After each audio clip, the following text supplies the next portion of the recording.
Muy buenas tardes a todos. Muchísimas gracias por estar aquí. Echamos mucho no poder reunirnos presencialmente como normalmente lo hacíamos, pero bueno, no nos queda otra que aprovechar las oportunidades que tenemos. Y bueno, pues sobre todo darle gracias al doctor Marcelo Garrido por este espacio, con la agenda terrible que tiene y listo para salir de vacaciones y todo, pero igual, como siempre, ahí está acompañando. Marcelo, muchísimas gracias. Queremos hablar un poco sobre los tumores neuroendocrinos, que nos cuentes un poco cuáles son las novedades en cuanto a tratamientos nuevos, nuevas posibilidades. Y después queremos tener un espacio en que te puedan hacer preguntas, aclarar dudas. Somos poquititos, así que va a ser súper en familia. De eso se trataba, por eso no hicimos algo con más público. Así que eso, así que aprovechar a todos, que aprovechemos mucho este rato y nada, adelante Marcelo, con tu fan club. Perfecto. Bueno, muchas gracias por la invitación. Yo les voy a hablar un poco de tumores neuroendocrinos, de cuáles son los conceptos médicos que nosotros manejamos. Sé que puede ser un poco alejado a veces de lo que ustedes manejan, pero la idea es que yo baje lo suficiente para que ustedes me entiendan y que ustedes tengan ciertos conceptos para que le pregunten a sus doctores en las consultas y sepan a qué atenerse con la enfermedad.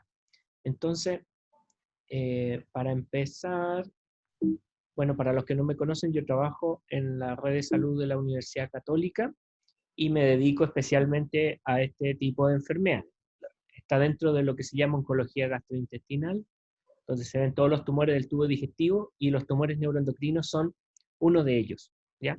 Esta es una enfermedad que es relativamente nueva porque primero se descubrió como el cáncer y después se descubrieron los tumores neuroendocrinos y como tenían un comportamiento que era mucho más benigno, en el año 1907 un médico alemán le puso el nombre carcinoid y por eso también los tumores neuroendocrinos se llaman tumores carcinoides. Así que a veces los médicos le pueden decir que tiene un tumor carcinoide, pero en verdad de lo que hablan es de un tumor neuroendocrino. ¿Y por qué los tumores neuroendocrinos se han puesto un poco de moda en la comunidad médica en el último tiempo? Porque la incidencia, el número de casos que se presentan año a año ha ido aumentando. Y eso es algo desproporcionado en relación al aumento del número de casos de cáncer, por ejemplo. Es decir, los tumores neuroendocrinos crecen año a año de una forma que no está pareada con el aumento de los cánceres, ¿ya? Y por eso es que ha habido preocupación de la comunidad médica porque ha habido un gran aumento, especialmente en los países donde se hacen registros nacionales, como Estados Unidos y algunos países europeos, Canadá. En todo se ha demostrado que hay un aumento de los casos nuevos que se generan año a año, y ese aumento no es apareado con el aumento general de cáncer. Y eso sucede en Estados Unidos, en otros países donde se hacen registros de cáncer como en Canadá y en Europa también.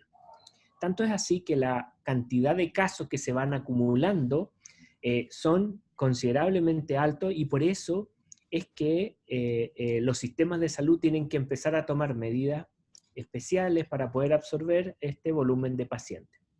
Si bien es cierto, son patologías raras, cuando uno junta los distintos tumores neuroendocrinos más los que se van acumulando año a año, generan una prevalencia alta. ¿Ok? Los tumores neuroendocrinos pueden venir desde distintas zonas del organismo, si bien son más frecuentes del tubo digestivo o el sistema como gastrointestinal.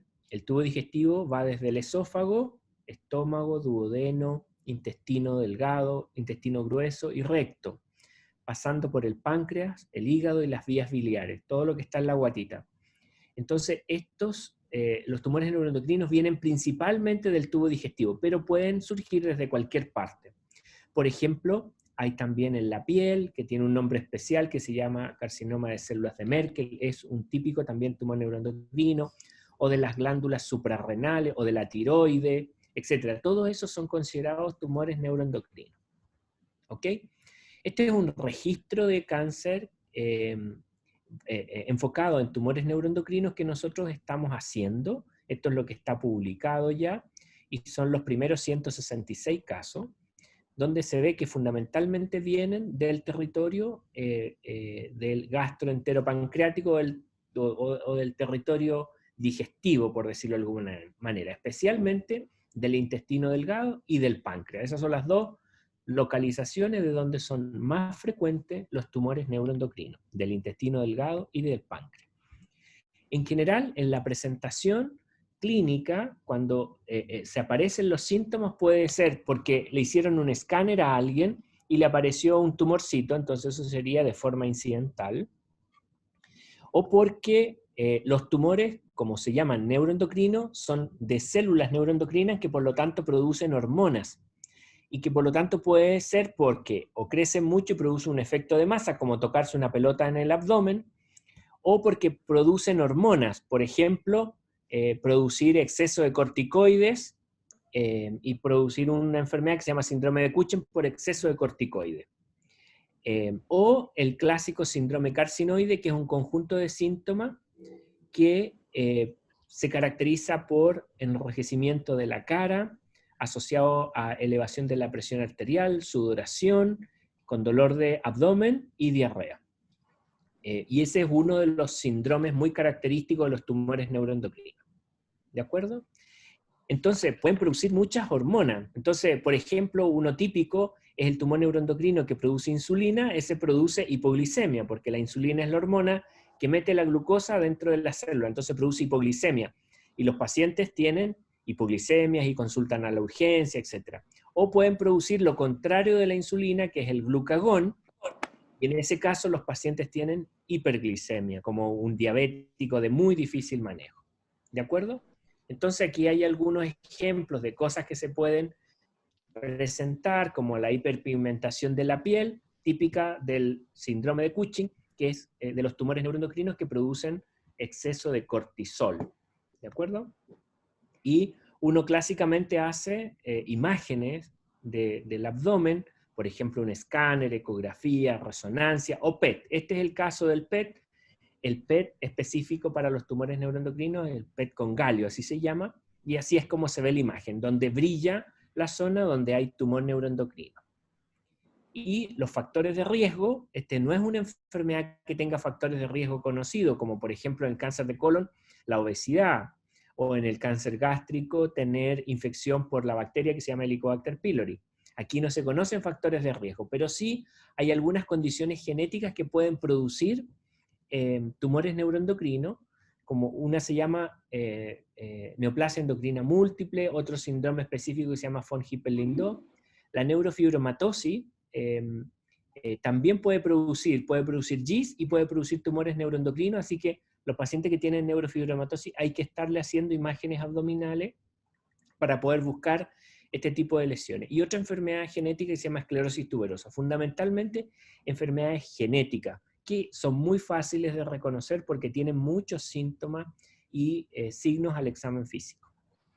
El síntoma capital serían el síndrome carcinoide, ¿no es cierto? Y aquí están los síntomas que producen. Este enrojecimiento facial que nosotros los médicos le llamamos flushing, la diarrea, como que falta aire, dificultad para respirar, evidencia de insuficiencia cardíaca, dolor de guatita, telangiectasias en la cara, como se veía en la foto previa, con la cara que se ponía muy roja, pero cuando ya son muchas veces que se pone roja, se puede poner venitas superficiales, dificultad para respirar, edema, cianosis, a veces dolores articulares. Esos son menos frecuentes. Los más frecuentes son la diarrea y el enrojecimiento facial en crisis, que se llama flushing. ¿De acuerdo? Y esos síntomas van progresando a medida que va creciendo el tumor, y por eso mientras más enfermedades existen, más posibilidades de que exista este síndrome carcinoide y más severo en sus síntomas. ¿De acuerdo? En general, nosotros para poder diagnosticar esta enfermedad estamos en los síntomas que relata el paciente, como ya le he comentado, y mídense algunos marcadores. Y uno clásico se llama cromogranina A, que es una hormona que uno mide en la sangre y que la pueden producir prácticamente todos los tumores neuroendocrinos. ¿De acuerdo? Hay otros tumores que pueden producir una hormona que se llama serotonina, y los derivados de la serotonina también se pueden medir en sangre o en orina. Entonces, habrían 3 hormonas que uno puede ver, o 3 exámenes que uno le pide a los pacientes que tienen tumores neuroendocrinos, que serían la cromogranina, la serotonina en sangre, y un examen de orina que se llama medición de 5-hidroxiindolacético. ¿De acuerdo? Un examen de orina y 2 exámenes de sangre son como básicos para tenerlo. Y los tumores neuroendocrinos en general, a nosotros nos van diciendo los pacientes cuán agresivos tenemos que ser con el tratamiento para tener la enfermedad bajo control, porque, por ejemplo, los que son de páncreas o los que son de colon suelen ser un poquito más agresivos que los que son de apéndice o de estómago. Entonces, la ubicación ya nos dice algo de cómo tenemos que arreglárnosla con la enfermedad, qué tratamientos, cuán agresivo uno tiene que ser con los tratamientos. Y si ustedes se fijan, aquí está el registro que nosotros llevamos. Los pacientes que tienen tumores neuroendocrinos del territorio digestivo o gastroenteropancreático en general tienen mejor pronóstico que aquellos que no son del territorio gastroenteropancreático. Evidentemente la etapa del tumor es un súper buen indicador del pronóstico que puede tener ese paciente, porque tener un tumor chiquitito, etapa 1, evidentemente es de mucho mejor pronóstico que tener un tumor con metástasis. Y un aspecto muy importante para el diagnóstico, entonces ya les he dicho que son síntomas específicos, cosas que encuentra el médico al físico, exámenes de sangre específicos como la cromogranina, la serotonina y el examen de orina, y el que le pone el sello es la biopsia, y así es como se ve una biopsia de un paciente con tumor endocrino, en que en general se ven unos núcleos que se llaman en sal y pimienta, porque tienen cositas blancas y puntitos negros. Son núcleos que son bastante característicos de la enfermedad. Y la biopsia, además de ver los núcleos de pimienta, uno tiene que tener tinciones específicas, que son la de la cromogranina y sinaptofisina, que son 2 proteínas que uno busca y que le ponen el timbre. Uno está 100% seguro cuando tiene un paciente con síntomas y signos de un tumor neuroendocrino, tiene una biopsia compatible y tiene una inmunohistoquímica positiva para estos 2 marcadores. Entonces con eso uno tiene certeza en el diagnóstico. ¿Ok? Y otro aspecto que determina también el pronóstico es el grado. Siempre le van a decir, usted tiene un tumor neuroendocrino grado 1 o grado 2. Y el grado se refiere al resumen entre un marcador de la biopsia, que es el Ki67 y las mitosis, y en base a eso uno también determina la agresividad del tumor y por lo tanto qué tratamiento vamos a hacer para poder mantener la enfermedad bajo control. Para tomar las decisiones del tratamiento uno requiere de un equipo multidisciplinario, porque como son en general enfermedades más bien raras y que son relativamente complejas o que requieren exámenes complejos, se necesita muchos doctores o especialistas para ayudar. Por ejemplo, evidentemente un radiólogo para informar las alteraciones que se ven en el escáner o en la ecografía o en la resonancia, el cirujano si es que hay que operar, el oncólogo como es mi caso, el endocrinólogo si es que tiene producción de hormonas como la insulina, por ejemplo, etc. Entonces, eso sería un comité multidisciplinario, un comité para tomar la decisión en pacientes con tumores neuroendocrinos. ¿Y por qué es importante tener comité? Porque en la medida que los centros van teniendo comité, los pacientes con tumores neuroendocrinos andan mejor. ¿De acuerdo? El diagnóstico ya lo tenemos hecho con la historia clínica, los exámenes de sangre y orina y la biopsia, ¿no es cierto? Y uno etapifica para saber si hay o no metástasis con las imágenes, y que puede ser un escáner, como la que muestro a la izquierda, o un PET con galio, que así se llama, a el que muestro a la derecha. ¿No es cierto? Son los 2 exámenes que se usan para etapificar, para buscar metástasis. Referente al tratamiento, cuando el tumor es localizado o pequeño, en general se puede observar, por ejemplo, en el estómago, los tumores menores de 2 centímetros puede observar, dependiendo de las características de la biopsia. Pero cuando son mayores de 2 centímetros, en general hay que sacarlos y operarlos. En intestino, por ejemplo, hay que sacar el tumor con los ganglios de alrededor, una cirugía oncológica como cualquier otro cáncer. ¿De acuerdo? Y así se ve cuando el cirujano se mete a la guatita y busca el tumor que está ahí en el intestino, y hay que ir a buscar los ganglios y sacarlos. Esa es una cirugía oncológica completa. ¿no es cierto? Por ejemplo, los tumores gástricos, el tratamiento depende del tipo de tumor, porque cuando son muy benignos, en general uno los observa con la endoscopía, que es la mayoría de los pacientes con tumores neuroendocrinos, o cuando tienen mayor agresividad hay que operar a los pacientes, ¿ok? Así que en general uno toma las decisiones de qué tratamiento va a usar, por ejemplo, cuando hay metástasis, de acuerdo al grado. Por eso es que el grado es tan importante. Y la acción, por ejemplo, si es de intestino delgado y es grado 1 o grado 2, la primera de tratamiento debería ser los análogos somatostatina, que son los que bloquean los receptores de las células neuroendocrinas, que son las que forman el tumor. En cambio, si es pancreático, pudiera ser eso, pero hay otros medicamentos como el everolimus o el sunitinib o la quimioterapia que se barajan en eso. O cuando son grado 3, por ejemplo, la quimioterapia es una alternativa como más de entrada. ¿De acuerdo? Y evidentemente nosotros para usar una u otra tenemos evidencia, investigación médica, estudios clínicos para documentar la evidencia de que tengo evidencia suficiente para poder usar ese tratamiento en el paciente. Y con estos estudios uno se basa para seguir qué tratamiento darle al paciente dependiendo de la ubicación, el grado y la etapa, ¿no es cierto? Entonces, por ejemplo, este es un pacientito que yo lo traté con quimioterapia porque tenía un tumor neuroendocrino de páncreas. Este es el PET con galio, donde se ve todo amarillo, las zonas de metástasis, se fijan, y después con el tratamiento se ha achicado. Generalmente los pacientes con tumores neuroendocrinos responden muy bien a los tratamientos. En general es una enfermedad que nos da alegrías porque es fácil lograr el control. ¿De acuerdo? Y por otro lado, comentar que los análogos somatostatina, estos medicamentos como el octreotide del ARD o el lanreotide, son medicamentos que tienen mucha potencia para controlar las hormonas que producen estos tumores y por lo tanto mejoran mucho la calidad de vida porque la diarrea y el enrojecimiento puede bajar, pero rápidamente, a veces en 30 minutos después de la inyección.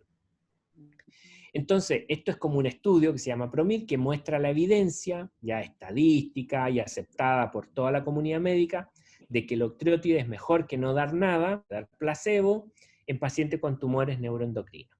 Y otra de las drogas, como el lanreotide, que también se llama somatulina, también tiene los mismos estudios, mostrado la superioridad del lanreotide versus placebo. Entonces, en base a eso, uno usa los tratamientos. Por ejemplo, aquí está el PET del paciente cuando partió con sus metástasis al principio y después con la respuesta al tratamiento, entonces el tumor está mucho más chico y más controlado y el paciente que llegó muy grave después haciendo una vida normal. Y eso es lo que les quería comentar, que en verdad yo veo esto con mucho optimismo porque hay una gran cantidad de estudios que se están haciendo para pacientes con tumores neuroendocrinos y por lo tanto las alternativas terapéuticas crecen día a día, de tal manera que las alternativas que tenemos hoy día, que no son menores porque muchos de los medicamentos están en la ley Ricarte-Soto, van a ir incrementándose en la medida que tengamos guía y en la medida que hayan más publicaciones de los resultados de los estudios que se están haciendo en este minuto. Era un poco eso lo que les quería compartir. Muchas gracias, Marcelo. Yo aprendí harto porque no sé mucho de los tumores neuroendocrinos, así que muchas gracias. Y nada, les dejo a ustedes, a los pacientes, los que quieran consultar. Si quieren, anótense en el chat. Vamos con Sergio primero. ¿Sí? Ya.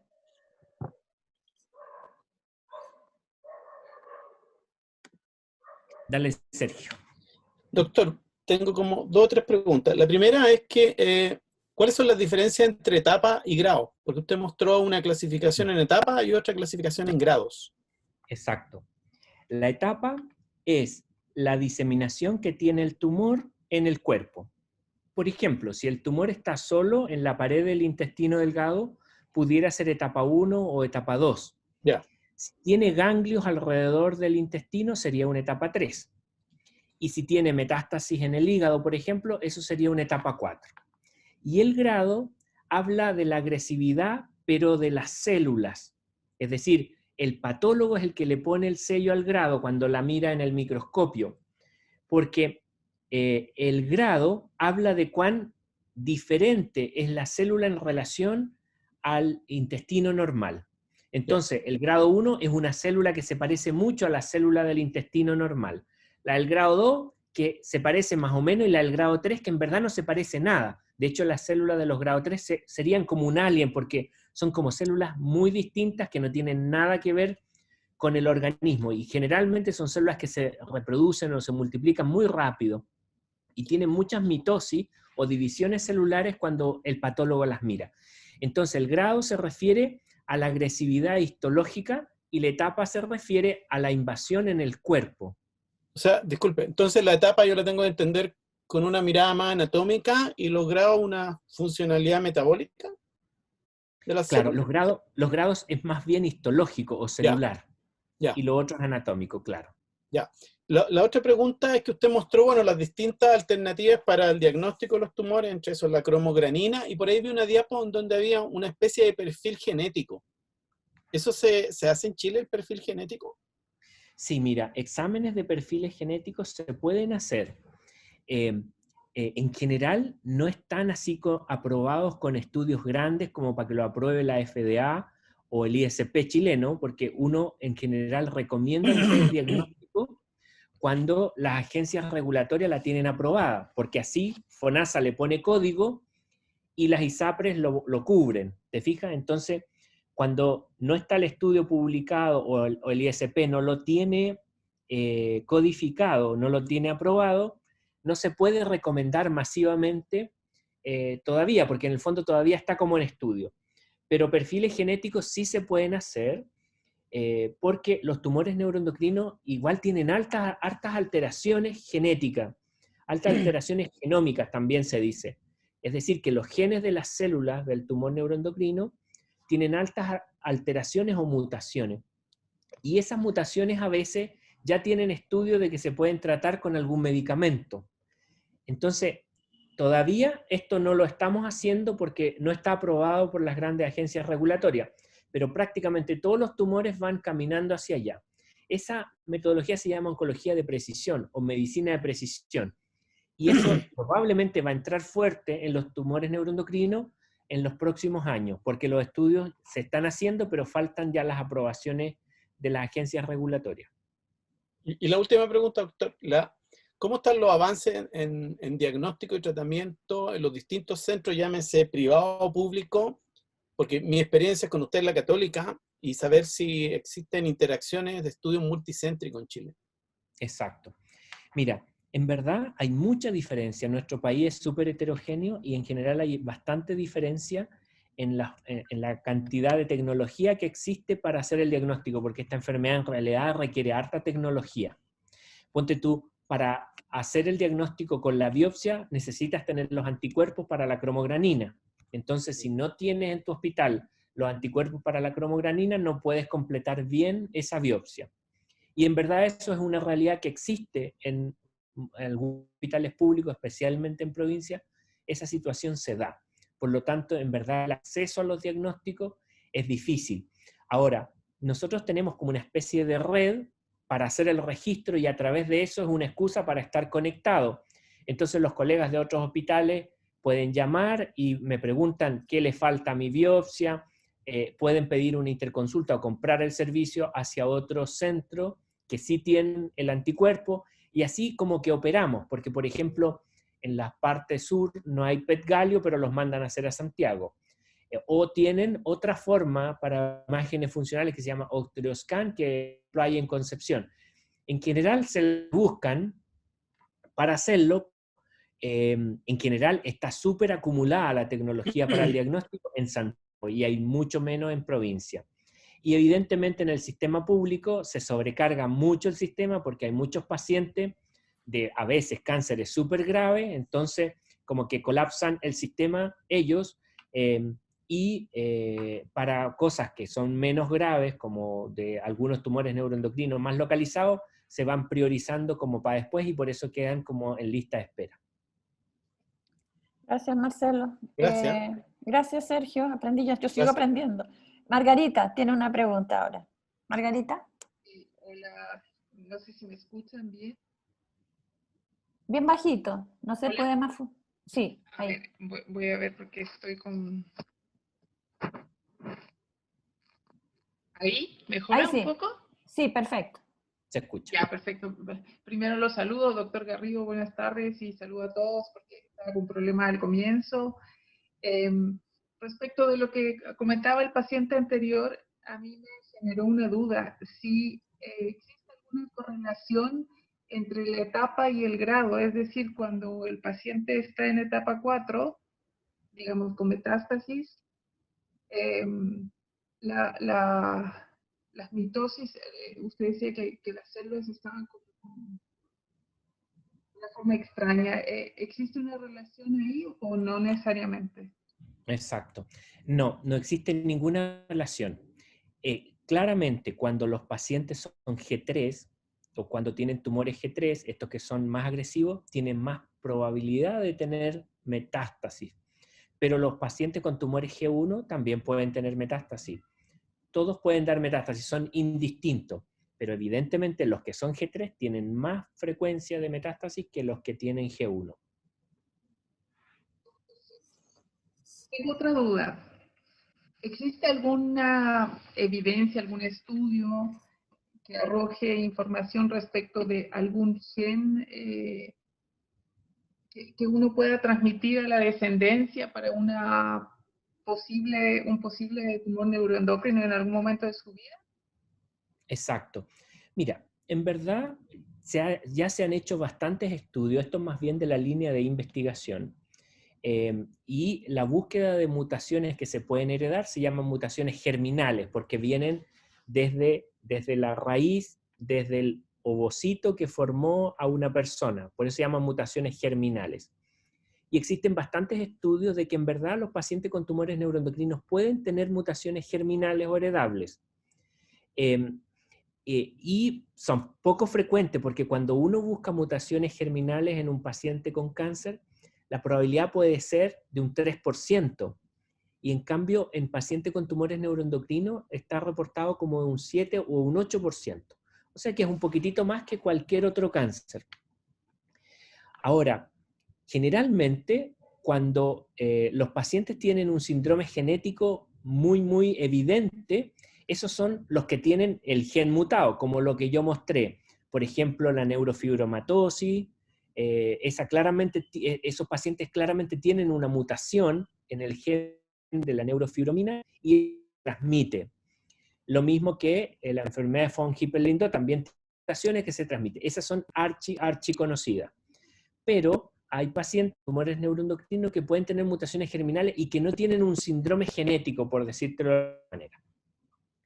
Por lo tanto, eso se está estudiando bastante ahora, igual como un 7%, así que no es frecuente, pero se hace investigación buscando cuáles son esos genes que nosotros no conocíamos antes y que ahora empiezan a aparecer en los primeros estudios, cómo es que pueden producir mutaciones germinales en los pacientes con tumores neuroendocrinos.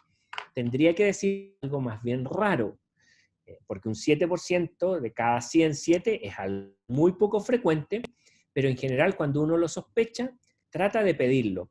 Pero los estudios hoy en día hay que mandarlos al extranjero y salen costosos, así que ahí con tu médico hay que priorizar en qué gastamos la plata, si en las inyecciones o pedir estos estudios que pueden servir para tener una baja probabilidad que salgan positivos, etc. Entonces ahí hay que priorizar de qué es lo que hay que hacer, pero con fines de investigación es un área súper interesante para poder desarrollar.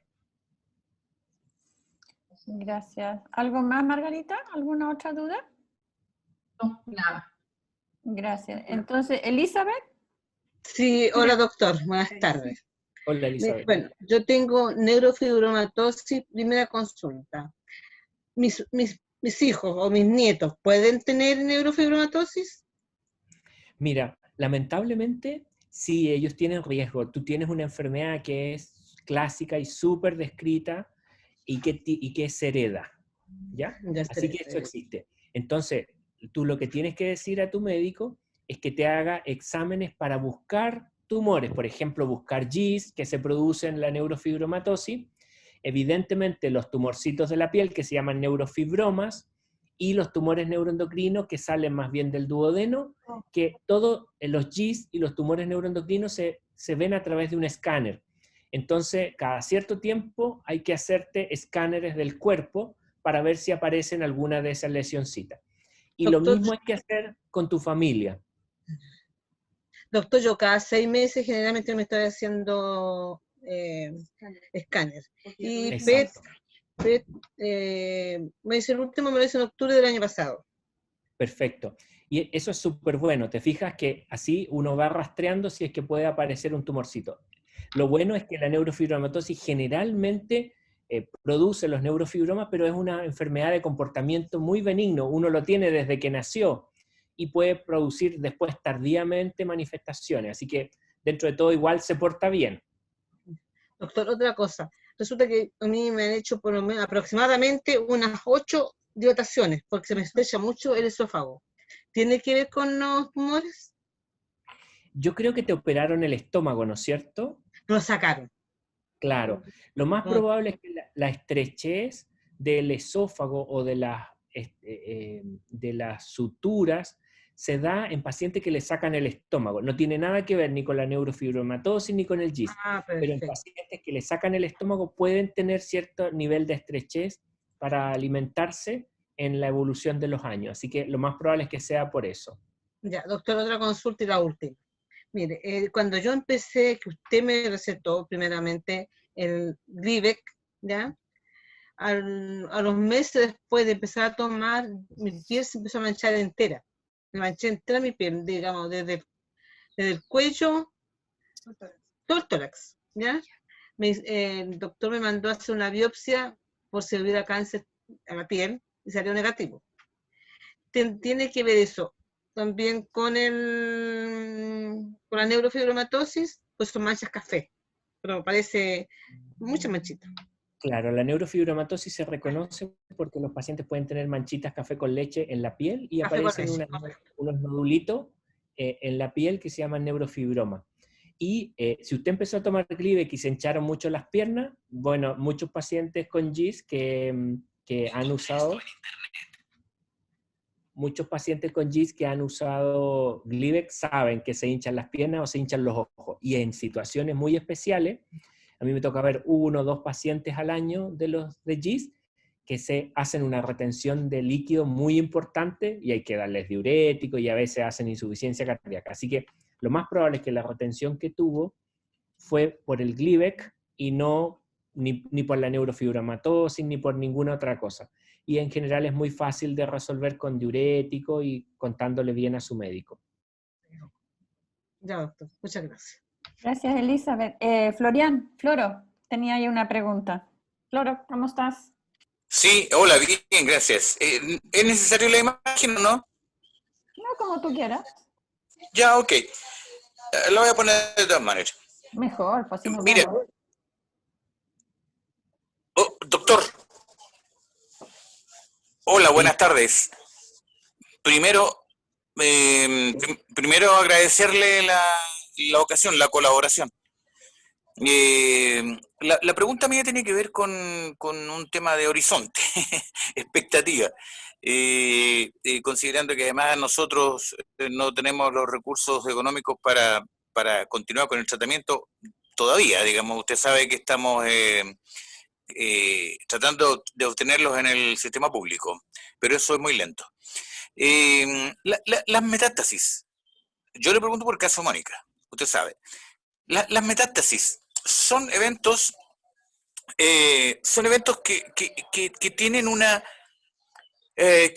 dinámica permanente o es azaroso. Se puede dar en un minuto y no haber nunca más una metástasis o hay una tendencia a que pueden ocurrir en cualquier momento.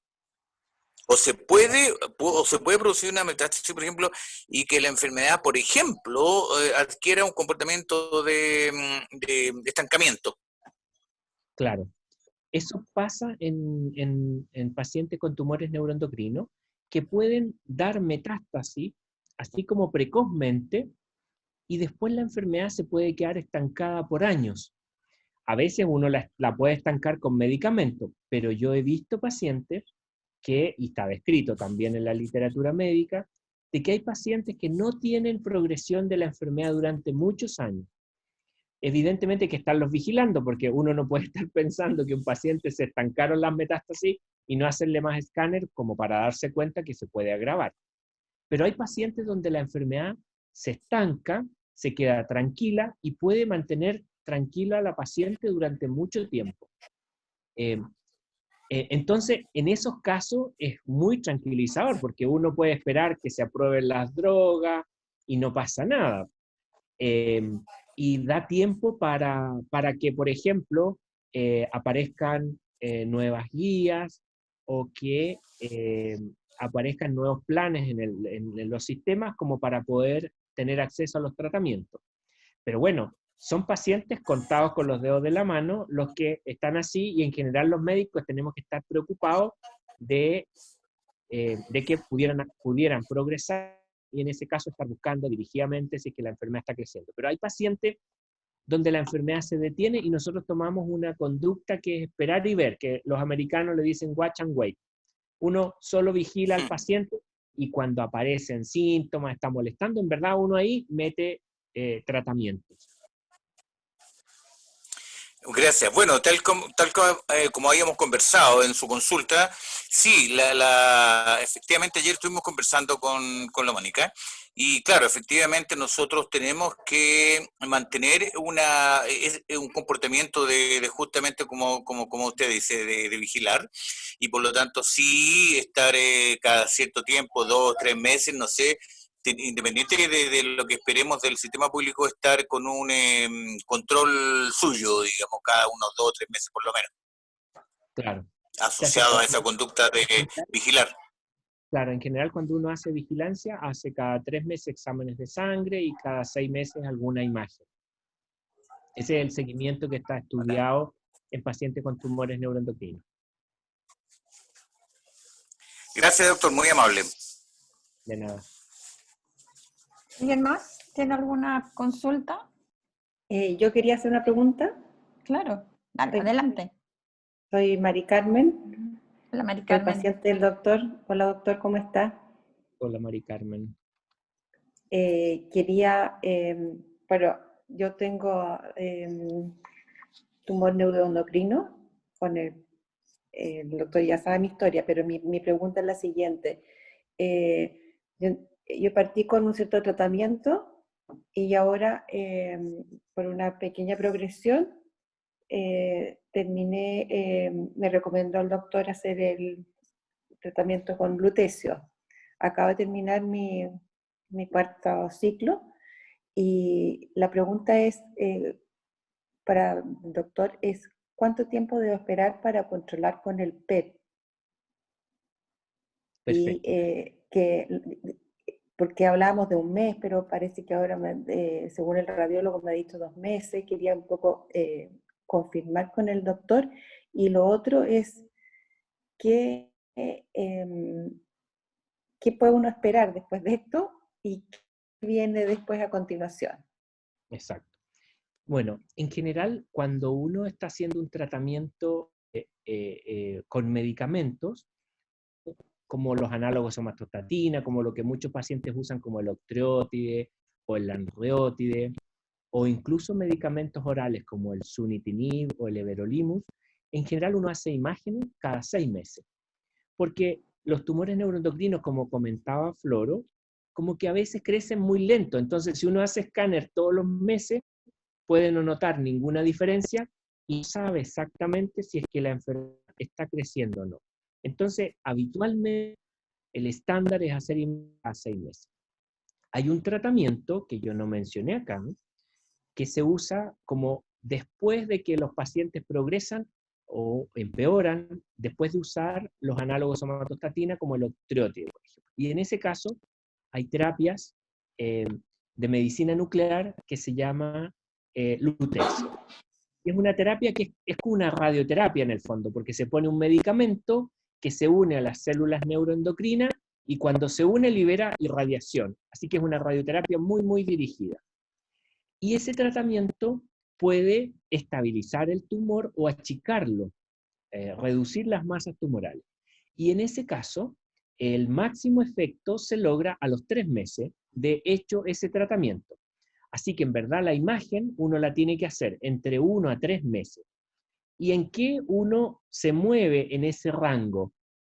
¿En qué se basa para moverse en ese rango?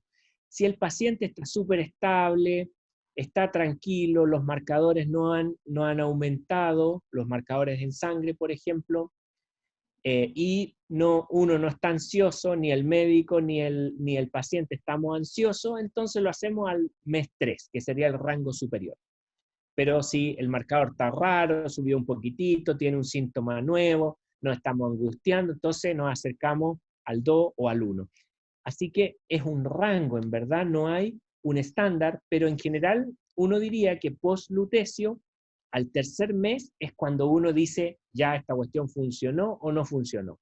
Ahora, el lutecio, como es una terapia de medicina nuclear que se hace con imágenes, uno la guía por imágenes, generalmente uno entre medio de las dosis, porque generalmente se usan 4 dosis, entre medio de las dosis uno va haciendo una imagen, así que uno ya sabe más o menos si el paciente va bien o no. Entonces, con la captación que uno hace de esa imagen intermedia, uno ya sabe hacia dónde va el paciente, y después al final hace un PET con galio para comparar con el del principio, y con ese ya define los rangos de si la enfermedad está progresando o disminuyendo o no. En general uno usa los rangos para definir objetivamente si un paciente está mejor o peor desde el punto de vista radiológico, lo hace con unos criterios radiológicos que se llaman RECIST. Y, por ejemplo, para que un tumor esté progresando, tiene que haber un crecimiento del más del 20% de la suma de las lesiones medibles. Y si se está achicando, tiene una respuesta parcial, tiene que haber una reducción de más del 30% de la suma de esas mediciones. En general, uno así lo hace. ¿Y se miden todos los tumores? Porque en el caso de metástasis, cuando hay en diferentes partes, ese porcentaje que se toma es tomando en consideración todos los tumores. Claro, en general uno tiene que establecer un estándar al basal, y uno elige hasta un máximo de 5 lesiones por órgano. Por ejemplo, si fueran metástasis hepática, uno puede elegir hasta 5 lesiones en el hígado, y ganglios, qué sé yo, si es que hay fuera del hígado, o si hubiera en el pulmón, hasta 5 lesiones en el pulmón, y uno las define al principio y dice, ya, esta lesión que mide 3 centímetros la voy a seguir. Entonces, esa mide 3, y después al final del tratamiento dice, ahora, ¿cuánto midió? Si mide ahora 2 centímetros, bajó 1 centímetro, la suma de todas esas mediciones de las lesiones que consideramos medibles, me dan mi valor final. Y ahí veo si bajó un 30 o subió un 20, y en base a eso se define si el paciente está respondiendo al punto de vista radiológico. En general, para que uno defina que un paciente está bien, hay cosas muy subjetivas como los síntomas del paciente, ¿no es cierto? Que es lo que conversa el paciente con su médico, porque eso es muy evidente. Hay pacientes que dicen, no, estoy francamente peor y lo noto porque tengo mucha más diarrea, etc. Al examen físico, que a veces uno toca, por ejemplo, un hígado que tiene metástasis, uno lo toca más grande, uno sabe al tiro que está progresando, entonces son síntomas, examen físico, las imágenes radiológicas que estábamos conversando, y los marcadores tumorales, como la cromogranina o los valores de la serotonina, y con esos 4 elementos uno define si el paciente está mejor o está peor. Con eso uno mete en la cabeza de uno y decide cómo va ese paciente. Y si hubo un leve avance, ¿es repetible el lutecio o no es? Lo que se recomienda, es muy importante lo que tú preguntas, porque el lutecio es una terapia que está aprobada por la FDA recién el año pasado. Así que yo creo que van a empezar las aprobaciones ya más fuertes en Chile también. Así que es una terapia que los pacientes van a poder tener más acceso también. Así que el lutecio, lo recomendable es hacerlo una vez en la vida. 4 veces son como una administración de lutecio, es como 4 veces y lo ideal es hacerlo una sola vez en la vida. Y después barajarse con otras alternativas terapéuticas si es que es necesario. Por ejemplo, como el everolimus o el sunitinib, o cambiar de análogo de somatostatina, etc. Hay situaciones donde uno puede volver a repetirlo, el lutecio.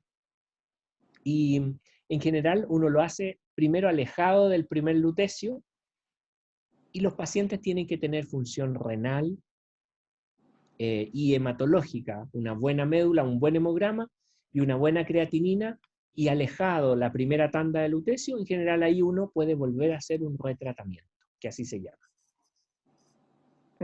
Y las probabilidades de éxito, de reducción, que se disminuya totalmente, ¿tienes alguna como estadística al respecto? El mejor dato de la reducción de masas tumorales, bueno, en tumores neuroendocrinos es difícil ver la bajada de la reducción porque como crecen lentamente, cuesta verlo en un tiempo tan corto como menos de un año. Pero en la práctica, con el lutecio, yo diría que prácticamente 2/3 de los pacientes se benefician, en el sentido de que bajan los marcadores, o la enfermedad no sigue creciendo, o se achica. Y cerca de un 20% uno puede ver que la enfermedad se achica. Y la última pregunta, y ya, la inyección, el sandostatin, ¿se sigue manteniendo per se? ¿O llega un momento en que uno ya no...? El sandostatin se puede cambiar, entonces, en pacientes con tumores neuroendocrinos que tienen metástasis o que tienen el síndrome carcinoide, uno puede controlar los síntomas fácilmente con el sandostatin, que también el nombre genérico es octreotide. Y el otro primo hermano se llama lanreotide. Y son los dos que tenemos en Chile para controlar los síntomas del síndrome carcinoide, que es el síndrome más frecuente en pacientes con tumores neuroendocrinos. Entonces, el medicamento uno lo usa para controlar el síntoma. Por ejemplo, si un paciente tiene mucho reflujo porque el tumor produce gastrina, entonces uno lo usa para reducir el reflujo. O si tiene un síndrome carcinoide y se pone muy rojo y con diarrea, entonces uno lo usa con ese objetivo. Una vez que uno logró controlar, si uno logró controlar esos síntomas, debería mantenerlo hasta que no le sirva. Es decir, estoy colocando el medicamento y aún así la diarrea persiste, entonces ahí ya no me está sirviendo y ahí lo saco. Esa sería una definición para sacarlo. La otra es que uno lo esté usando y el paciente tenga crecimiento de las lesiones como que no me está sirviendo para nada. En este caso uno cambia el análogo, cambia el octreotide por ejemplo, el lanreotide, que son un pelito diferente, tienen mecanismo un poquito distinto, entonces uno cambiando el mecanismo, el paciente se puede beneficiar. Pero cuando uno usa lutecio, el lutecio está estudiado con análogos somatostatina, entonces para hacerlo tal cual como salió en la revista Público y tal como está aprobado por las agencias regulatorias, entonces hay que hacerlo junto con el octreotide o el lanreotide. Ok, muchas gracias. Gracias, Mari Carmen. ¿Alguno más? Luis, ¿tenías algo? ¿No tú? Luis. Ahora sí. Doctor Garrido, muchas gracias por su exposición. Lamentablemente llegué atrasadito, así que la primera parte me la perdí. Una pregunta, usted como oncólogo, dentro del conjunto de enfermedades que le toca manejar y pacientes que le toca ver, ¿cuál sería para usted la forma de clasificar en cuanto a pronóstico y a gravedad este tipo de cáncer, los tumores neuroendocrinos en general, por lo menos en los dos estadios más frecuentes? Claro, los tumores neuroendocrinos, para mí los pacientes con tumores neuroendocrinos es muy grato atenderlos, porque en verdad son los de mejor pronóstico que me toca ver dentro de mi práctica habitual.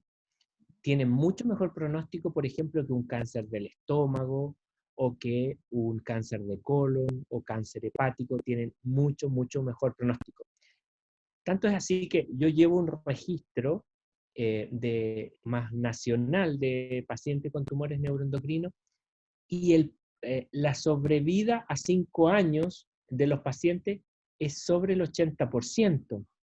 Entonces, significa que a 5 años hay un 20% de pacientes que se murió por alguna cosa, y la gran mayoría son metastásicos, 62% son metastásicos, es decir, son pacientes que teniendo enfermedad metastásica tienen larga vida. Y también le podría decir, y es algo que yo siempre le digo a los residentes que están en formación conmigo, que en verdad los pacientes con tumores neuroendocrinos es raro que se mueran del tumor neuroendocrino, así que uno no debería tenerle miedo a la enfermedad, porque generalmente hay otras condiciones de salud que pueden provocar que los pacientes fallezcan, o hacen otros cánceres, o a veces porque se es de edad muy avanzada y hay enfermedades cardiovasculares. Pero en verdad que el tumor neuroendocrino llegue a comprometer la vida de un paciente es una situación bastante rara. Correcto. Así que súper buen pronóstico y muy grato manejarlo, porque no tenemos tanto el estrés y la presión de que puede haber riesgo vital. Bueno, de ahí viene la conducta de mirar y esperar, ¿no? Que Exacto. ustedes usan mucho.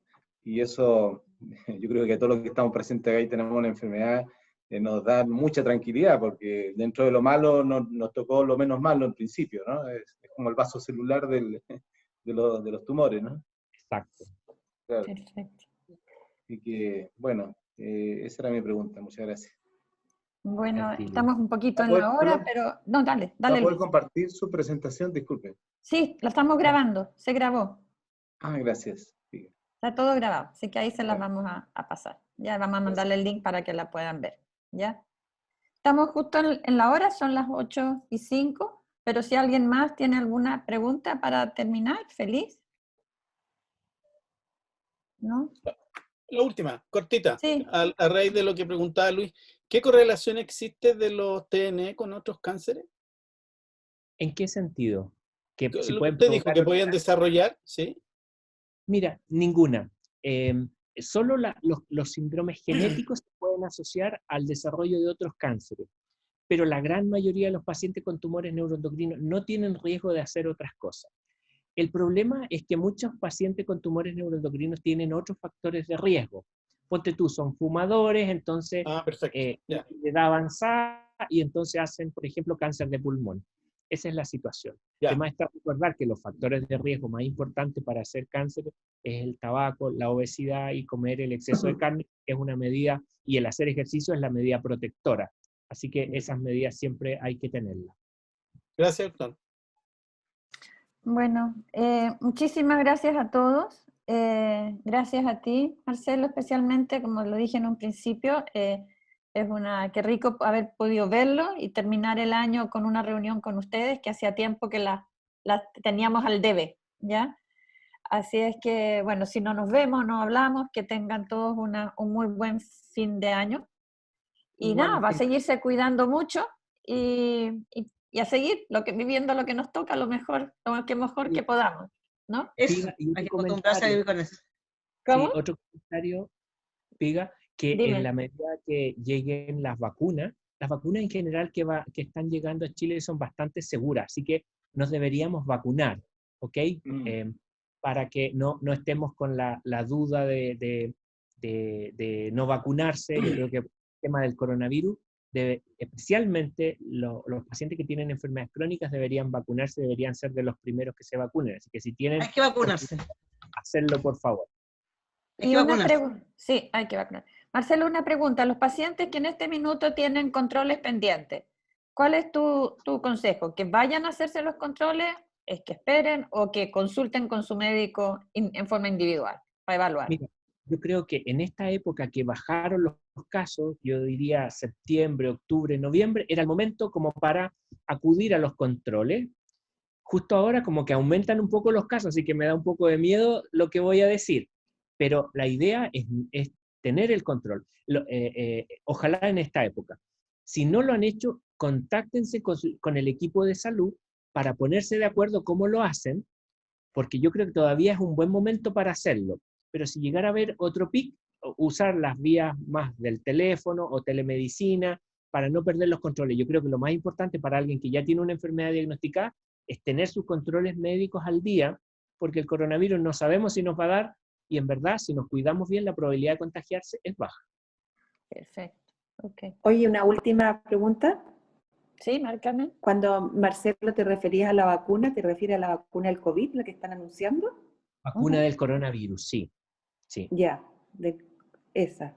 ¿Y cuándo estará disponible? Y esa probablemente va a haber una lista o algún grado de prioridades que se establezca. Seguro que el ministerio tiene que priorizarlo, pero ya está, mira, estando aprobada por la FDA, que es una agencia regulatoria súper exigente, yo creo que ya tiene probada seguridad como para usarla.